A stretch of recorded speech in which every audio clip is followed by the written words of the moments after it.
میں تو حیران ہوتا ہوں اس پہ کہ یہ کزنیں شادی بیاہ کے موقع پہ لڑکیاں ڈانس کیسے کرتی ہیں مردوں کے سامنے. کتنا برا لگتا ہے بھائی. تو لڑکیاں جوان لڑکیاں باپ بھائی موجود ہیں, وہ ناچ رہی ہیں. یہ کوئی کلچر ہے؟ یہ کون سا کلچر ہے بھائی؟ یہ تو جانوروں والا کلچر ہے. مسلمانوں کا جو صحیح مذہب کو فالو کرتے ہیں ان کے ہاں کزن سے پردہ کرتی ہیں. بات آ رہی ہے سمجھ میں؟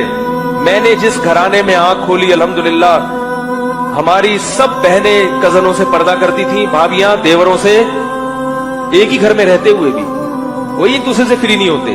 حالانکہ احترام اپنی جگہ, احترام بھی ہے, عزت بھی ہے, ان کا خیال رکھنا بھی ہے, مگر سامنے بیٹھ کے گپے لگانا, فری ہونا, یہ تو اب میں جب گھروں میں لوگوں کے دیکھتا ہوں, یار کزنوں سے مصافحہ کر رہے ہو, وہ شادی میں تمہارے سامنے ڈانس ہے, اس کے باپ کو کچھ نہیں ہو رہا, اس کزن کو تو مزہ آ رہا ہے کزن کے سامنے ڈانس کرتے ہوئے, لیکن اس کے ابا کو کیا ہو رہا ہے؟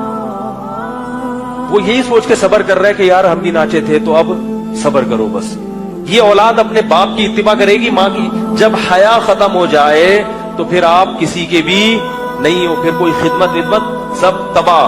لوگ کہتے ہیں نا بیٹا قابو میں نہیں ہے, بیٹی قابو میں نہیں. قابو میں کہاں سے ہوگی جب آپ نے اس کو چمونی آپا کی شادی میں نچا دیا تو اب بیٹی آپ کے ہاتھ سے گئی.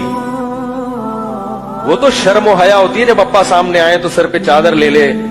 اس قسم کی بیٹیاں ہوتی ہیں جو ابا کو کیا سمجھتی ہیں, ابا. جب آپ نے اس کو نچا دیا شادی میں تو اب آپ کہو کہ بیٹی میری بات سنتی کیوں نہیں ہے؟ نہیں سنے گی, کیونکہ اس میں جو ایک حیا تھی, وہ اتنا کانفیڈنس آپ نے اس کے اندر پیدا کر دیا, بولڈ بنا دیا کہ اب وہ آپ کی آنکھوں میں آنکھیں ڈال کے بات کرے گی. جب تک آپ اسے روٹی کھلاؤ گے کھائے گی. جس دن آپ کی غربت کی وجہ سے روٹی کا ناغہ ہو گیا تو وہ آپ کی آنکھوں میں آنکھیں ڈال کے کہے گی کہ جب کھلا نہیں سکتے تھے تو پیدا کیوں کیا. بات آ رہی ہے سمجھ میں؟ جب کھلا نہیں سکتے تھے تو پیدا کیوں کیا.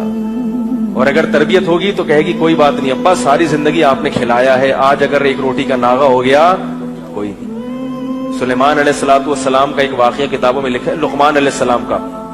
یہ کسی کے غلام تھے تو ان کا مالک ان پہ بہت سخاوت کرتا تھا. تو ایک دن مالک نے ان کو ککڑیاں دی, جب انہوں نے کھائیں تو وہ کڑوی تھی, لیکن یہ کھا گئے.